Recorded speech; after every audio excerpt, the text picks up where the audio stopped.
حضرت بلال بن رباح، آپ کے والد کا نام حضرت رباح تھا، حضرت بلال کے والد۔ وہ حضرت بلال ابھی بچپن میں چھوٹے سے تھے کہ والد انتقال کر گئے، یتیمی میں پرورش پائی جناب بلال نے، یتیمی میں، اور پھر دو بہنیں، ایک والدہ، ایک بھائی۔ حضرت بلال حبشی کا یہ خاندان مکے میں بکتا بکاتا کسی طرح عبداللہ بن جدعان کے پاس پہنچ گیا۔ بڑا پکا کافر تھا، بڑا پکا۔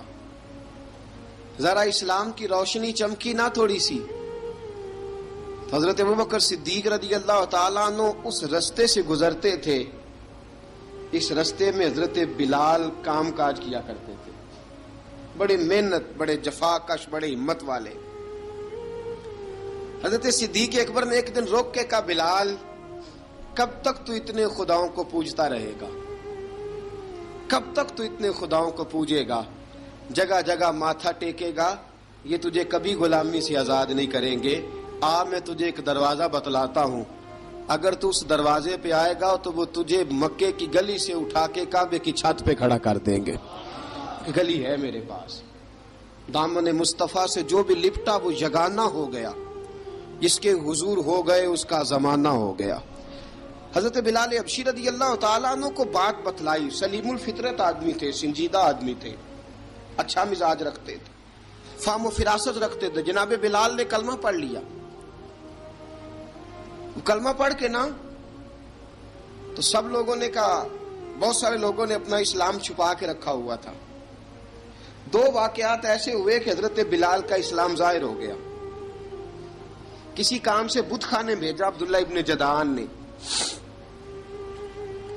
بت خانے گئے تو لگے ہوئے تھے بت، کتار اندر کتار، بتوں کی کتاریں بنی ہوئی تھی۔ حضرت بلال نے مٹی اٹھائی اور بتوں کے منہ پہ مار کے کہنے لگے، جو اپنا چہرہ صاف نہیں کر سکتے وہ کسی کو نفع نقصان کیا پہنچائیں گے۔ جو لوگ دیکھ رہے تھے انہوں نے آ کے عبداللہ ابن جدعان کو بتایا، کہا تیرا غلام ہے اور تو بہت بڑا سردار بنتا ہے، تیری عزت خاک میں مل جائے گی کسی کو پتہ چل گیا کہ عبداللہ کا غلام مسلمان ہو گیا۔ عبداللہ بن جدعان نے راتوں رات امیہ بن خلف سے بات کی اور امیہ سے کہا، یار یہ غلام لے لو، مفتی لے لو۔ بتایا نہیں امیہ کو، بتایا نہیں کہ مسلمان ہو گیا ہے۔ امیہ نے لے لیا۔ امیہ بڑا سخت آدمی تھا، بڑی طبیعت میں سختی پائی جاتی تھی، اللہ اکبر، لیکن یہ محبت اور عشق یہ چھپائے چھپتے نہیں، اور مسلمان اپنے اسلام کا اظہار کیے بغیر رہ سکتا۔ ایک واقعہ اور رونما ہو گیا، حضرت بلال پھر ظاہر ہو گئے۔ ہوا کیا؟ حضرت عمار بن یاسر رضی اللہ تعالیٰ عنہ، مکے کے سارے کافر کٹھے ہو کے ایک غریب آدمی کو مار رہے ہیں، غریب آدمی کو۔ جب اندر انسان کے چور ہوتا ہے تو بڑا سے بڑا آدمی بھی بزدل ہو جاتا ہے۔ جب اندر چور بیٹھ جائے نا تو بڑے سے بڑا آدمی بزدل ہو جاتا ہے، اور جب اندر صفائی ہو تو غریب سے غریب آدمی بھی بہادر ہو جاتا ہے۔ حق پہ ہونا چاہیے، سچا ہونا چاہیے، پھر بہادر ہو۔ حضرت عمار بن یاسر رضی اللہ، ایک غریب آدمی، مکے کے سارے سردار مکے کے چوک میں کٹھے ہیں اور ایک دیوار کے ساتھ کھڑا کیا ہوا ہے حضرت عمار بن یاسر کو، اور کوڑے مار رہے ہیں، زور زور سے کوڑے حضرت عمار بن یاسر رضی اللہ تعالیٰ عنہ کے بدن پہ لگتے ہیں، وجود لہو لہان ہے۔ حضرت عمار بن یاسر کو پتا تھا کہ بلال بھی مسلمان ہو گئے، لیکن ان کا خیال تھا کہ یہ کسی کو بتلائیں نہ تو ہی بہتر ہے۔ امیہ بن خلف آیا، سخت دھوپ تھی، جب کوڑے مار مار کے تھک گیا نا، ابو جال نے بھی مارا، ابو لہب نے بھی مارا، ابو سفیان نے بھی مارا، ابو البختری نے بھی مارا، اخنس بن شلیک نے بھی مارا۔ امیہ بن خلف کی باری آئی تو تھک گیا نا مار مار کے، اسے پتا تھا کہ بلال بڑا سخت آدمی ہے، جو کام بھی کہو بلال کر دیتا ہے۔ امیہ نے کہا بلال سے، کہا بلال ادھر آ۔ حضرت بلال گئے، کہا یہ کوڑا پکڑ اور اس کو مار۔ جناب بلال نے کوڑے کی طرف دیکھا، پھر حضرت عمار کی طرف دیکھا۔ جناب عمار نہ دیوار سے ذرا آگے ہوئے تھوڑے سے، کانپتی ٹانگوں کے ساتھ تھوڑے آگے ہوئے اور حضرت بلال کے کان میں کہنے لگے یار 2-4 کوڑے مار لے، میرا کیا ہے، مجھے تو مار پاڑی رہی ہے نا، چل تو نہ اب اظہار نہ کر بیٹھنا، 2-4 کوڑے مار لے۔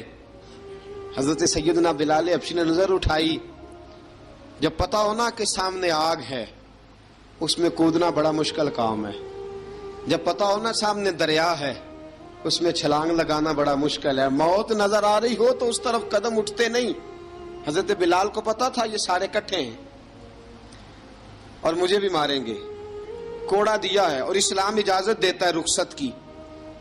آپ کی گن پٹی پہ کسی شخص نے پسٹل رکھ دیا اور اس نے کہا کہو کہ میں کافر ہوں تو اجازت ہے، کہہ دو، جان بچاؤ، اسلام اجازت دیتا ہے۔ لیکن سیدنا بلال، حضرت بلال رضی اللہ تعالیٰ عنہ، حضرت بلال حبشی رضی اللہ تعالیٰ عنہ نے حضرت عمار بن یاسر نے کہا یار تو 2-4 کوڑے مار لے لیکن اپنا آپ بچا۔ حضرت بلال کہنے لگے ٹھیک ہے، حضرت بلال کہتے ٹھیک ہے میں 2-4 کوڑے مار لیتا ہوں لیکن اپنا آپ بچا لیتا ہوں۔ اب جلدی سے امیہ بن خلف چلایا، کہنے لگا تجھے کہا کوڑا مار، پکڑ کوڑا۔ حضرت بلال نے کوڑا ہاتھ میں لیا، ایک دفعہ امیہ کی طرف دیکھا، پھر ابو جہل کی طرف دیکھا، پھر ابو لہب کی طرف دیکھا، سارے کافروں پہ نظر دوڑائی اور پھر عمار بن یاسر کی طرف دیکھا، کہا عمار تو مار کھا سکتا ہے تو میں نہیں کھا سکتا، عمار تو تیرے وجود پہ زخم لگ سکتے ہیں تو میرے پہ نہیں لگ سکتے، عمار جس خدا کا تو کلمہ پڑھتا ہے اسی کا میں پڑھتا ہوں، اور جس زلفوں کا تو قیدی ہے میں بھی اسی محمد عربی کی زلفوں کا قیدی ہوں۔ اب دیکھ ذرا مل کے مار کھانے میں کیا مزہ ہے، ذرا دیکھتے ہیں ذرا کٹھے ہو کے ظلم سہنے میں کیا لطف آتا ہے۔ حضرت سیدنا بلال حبشی نے زور زور سے کوڑا گھمایا، اعلان بغاوت ہونے لگا ہے، بلال آنے لگے ہیں میدان عمل میں۔